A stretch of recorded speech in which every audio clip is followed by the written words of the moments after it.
Hello everyone, welcome to texture math. आज के session में हम मेडिकल कोडिंग एनाटॉमी से रिलेटेड एक और इम्पॉर्टेंट टॉपिक कवर करेंगे, जिसमें हम बात करेंगे प्लूरा सेरस मेम्ब्रेन के बारे में। ठीक है, इससे पहले हमने ये समझा था कि क्या होता है सेरस मेम्ब्रेन, क्यों हमें उसे पढ़ना चाहिए, सारी वो इम्पॉर्टेंट चीज़ हमने ऑलरेडी कवर की थी, राइट। अब आज के सेशन से हम उसके टाइप्स को स्टडी कर रहे हैं कि कौन कौन से इसके टाइप होते हैं, क्या हमें उसमें समझना चाहिए और कैसे वो मेडिकल कोडिंग में यूज़ होता है। ठीक है, तो पहले तो हमें एक जेनरिक आइडिया होना चाहिए कि प्लूरा है क्या और सेरस मेम्ब्रेन का टाइप है तो कौन कौन से टाइप उसमें और होते हैं। ये सब चीज़ें हम इसमें मेनली डिस्कस करने वाले हैं। तो सेशन शुरू करने से पहले जस्ट मेरा एक रिकमेंडेशन है कि अगर अभी तक आप लोगों ने पहले वाले सेशंस नहीं देखे हैं तो आप पहले उनको देख सकते हो, क्योंकि ये जो पूरी प्लेलिस्ट है एक प्रॉपर सीक्वेंस और सिंक में है। तो अगर आप उसको सीक्वेंशियली फॉलो करोगे तो और भी ज़्यादा इजी रहेगा आप लोगों के लिए ऑन गोइंग टॉपिक को समझना और उसको इम्प्लीमेंट करना, क्योंकि अभी तो हमारी मेन प्रायोरिटी है प्लूरा के बारे में पढ़ना, राइट। बट उससे पहले आपको पता होना चाहिए सेरस मेम्ब्रेन क्या होता है, या और जो टर्म्स ऑलरेडी हम जानते हैं अब तक, वो सारी चीज़ आपको पता होनी चाहिए। ठीक है, तो उसके लिए आप लोग टेक्सचर में डिजिटल कोर्स बुक को रेफर कर सकते हो, जो फ्रीली अवेलेबल है आपके डिस्क्रिप्शन बॉक्स में। वहाँ पे आपको थाउजेंड्स ऑफ सेशंस मिलेंगे जो हिंदी और इंग्लिश दोनों लैंग्वेजेस में अवेलेबल है। तो बिना किसी लैंग्वेज बैरियर के आप लोग इजीली कंटेंट कंज्यूम कर सकते हो, और अगर आपको वहाँ पे कोई भी क्वेरी या क्वेश्चन रहता है तो डायरेक्टली मुझसे आप पूछ भी सकते हो। ठीक है, तो अभी स्टार्ट करते हैं सेशन। पहला हमारा टॉपिक है pleura serous membrane of the pleural cavities. ठीक है, तो ये क्या है, एक सेरस मेम्ब्रेन का पार्ट है जो प्लूरल कैविटीज से रिलेटेड है। तो अब समझते हैं कि इसको है क्या एक्चुअल में, टर्म क्या है। तो यहाँ पे आप जैसे देखोगे मैंने लिखा हुआ है सेरस, यहाँ पे प्लूरा के लिए लिखा हुआ है serous membrane of pleural cavities. The pleura is a serous membrane that lines the right and the left pleural cavities and covers the lungs. ठीक है, तो ये क्या करती है, राइट और लेफ्ट प्लूरल कैविटी को कवर करती है, जिसमें आता है लंग्स। ठीक है, तो कोई भी अगर आपसे पूछता है what is pleura serous membrane, तो आप सिंपली कह सकते हो the pleura is the serous membrane that lines the right and left pleural cavities and covers the lungs. तो सिंपल इसका कंक्लूजन क्या हुआ, pleura means the serous membrane surrounding each lungs. तो जो भी लंग्स को सराउंड करता है, हर लंग को, बोथ लंग को, वो होता है हमारा प्लूरा। ठीक है, 2 layers of the pleura. Pleura के मेनली 2 लेयर्स होते हैं, पहला है पेरिटल प्लूरा और दूसरा है विसरल प्लूरा। तो पेरिटल प्लूरा में हमारे पास क्या है, line the inner wall of the thoracic cavity and upper surface of the diaphragm. ठीक है, ये क्या कवर करता है, लाइन्स द इनर वॉल किसकी, थोरोइक कैविटी की, और अपर सरफेस ऑफ द डायफ्राम। इसको जो लाइन करे वो होती है हमारी पेरिटल प्लूरा, जिसे हम बोलते हैं आउटर लेयर। ठीक है, नेक्स्ट है visceral pleura, directly covers the outer surface of the lung, जिसे हम बोलते हैं पल्मोनरी प्लूरा। ठीक है, तो ये कई बार ऑल्टरनेट नेम से भी क्वेश्चन आ सकता है कि what is pulmonary pleura, what is outer pleura.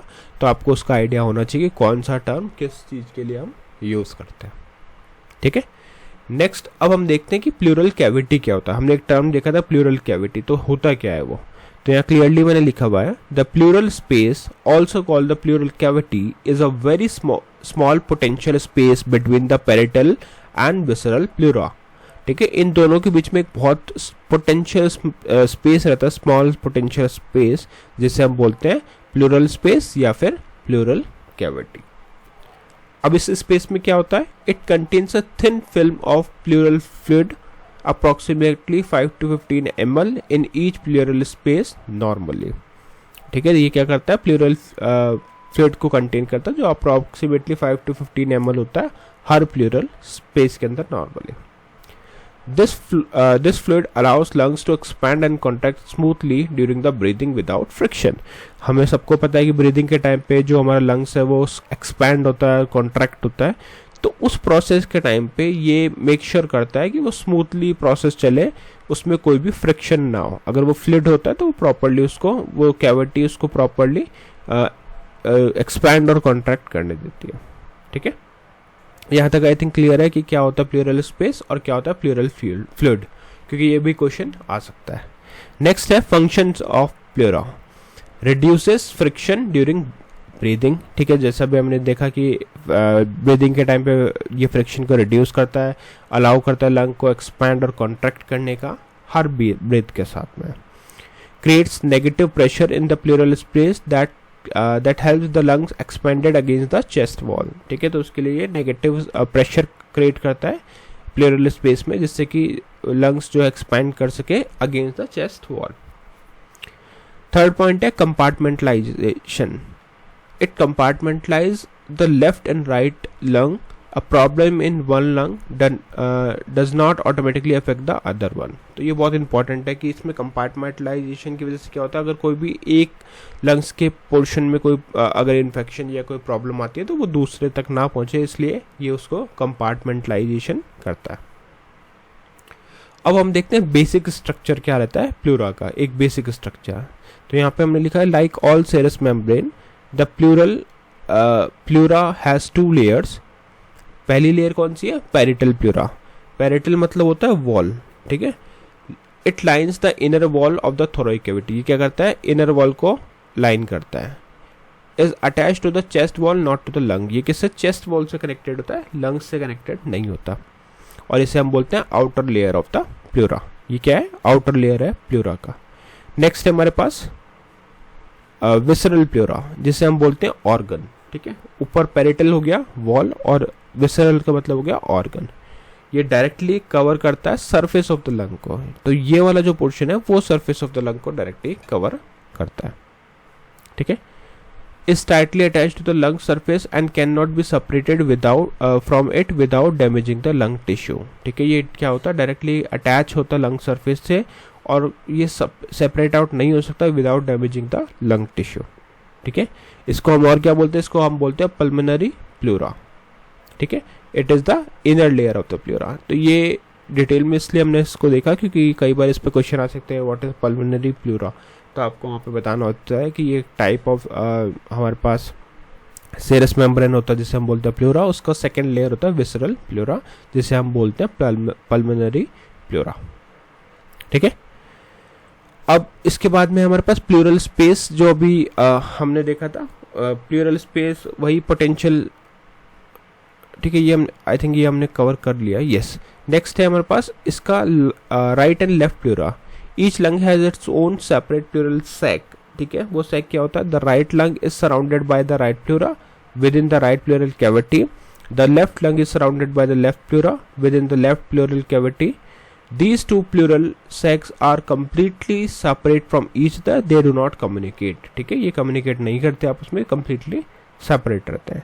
This separation is clinically important and pneumothorax and pleural effusion on one side does not automatically affect the other side। ये simple सी बात है कि अगर ये इस तरह का कंपार्टमेंटलाइजेशन होता है तो अगर कोई भी एक इन्फेक्शन एक साइड पे होता है तो दूसरी साइड उससे इम्पैक्ट नहीं होती।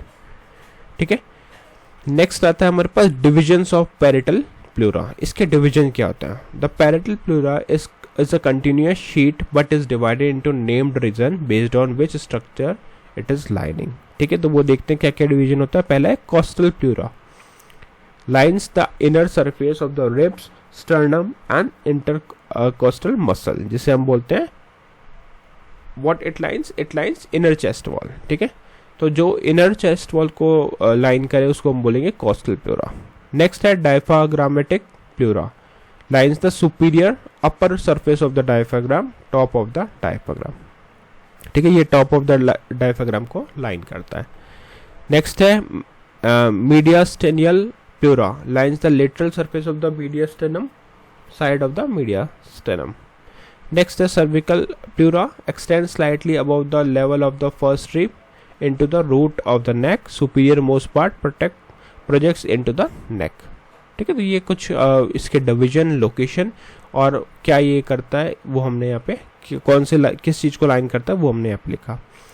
The cervical pleura is clinically important because it extends into neck. A stab wound to the lower neck can potentially enter the pleural cavity and cause a pneumothorax। It is also important in surgery of the neck and chest inlet reason.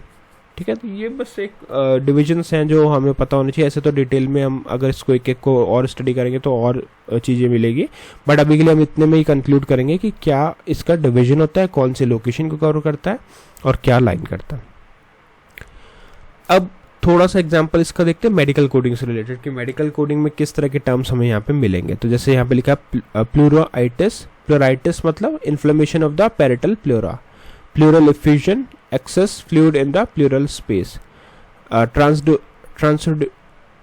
transudative effusion, pleural effusion caused by the pressure imbalance, exudative effusion, pleural effusion caused by inflammation of the infection। तो ये कुछ examples हैं और उनके meaning है medical coding के related. अब बात करते हैं आज की मेमोरी टिप की कि आज की मेमोरी टिप क्या है।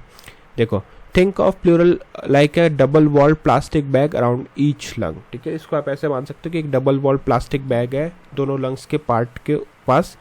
The outer wall parietal pleura attached to the chest wall, the inner wall visceral pleura attached to the lung, a tiny bit of the moisture between the walls pleural fluid। ठीक है, जो lubrication के लिए fluid होता है वो होता है हमारा pleural fluid। The two walls are held together by the surface tension keeping the lung expand against the chest wall। ठीक है, तो वो surface tension रहता है। If air gets into the bag between the walls, the surface tension is broken, the lungs collapse, pneumothorax. वो एक disease, एक situation के बारे में यहाँ पे बताया। ठीक है, तो आई थिंक यहाँ तक का टॉपिक आपको क्लियर हो गया। अब आज का एक क्वेश्चन है, व्हाट इज सेरस मेम्ब्रेन, क्योंकि अगर आपको ये चीज़ नहीं पता होगा तो आगे वाले सेशंस में आपको प्रॉब्लम होगी। बट मुझे पता है कि बहुत से लोगों को इसका आंसर ऑलरेडी पता है, तो जिन्हें इसका आंसर आता है वो प्लीज़ अपना नॉलेज शेयर करें कमेंट सेक्शन में, जिससे कि जिन लोगों को इसका आंसर नहीं पता वो डायरेक्टली इस चीज़ को रेफ़र कर सके और फाइंड आउट कर सके इसका आंसर कमेंट सेक्शन में।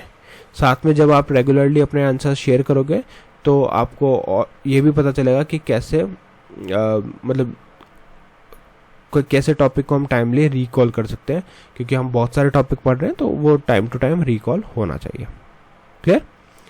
तो आज के लिए इतना ही था। नेक्स्ट सेशन में बाकी टॉपिक डिस्कस करेंगे। मीनवाइल आप इन क्वेश्चंस का आंसर कर सकते हो, क्योंकि जितना ज़्यादा आंसर्स मुझे कमेंट सेक्शन के थ्रू मिलते हैं उसी से मुझे ये आइडिया होता है कि आप लोग इस सीरीज़ को फॉलो कर रहे हो, और उसी बेसिस पे मैं नए सेशंस यहाँ पे पब्लिश करता हूँ।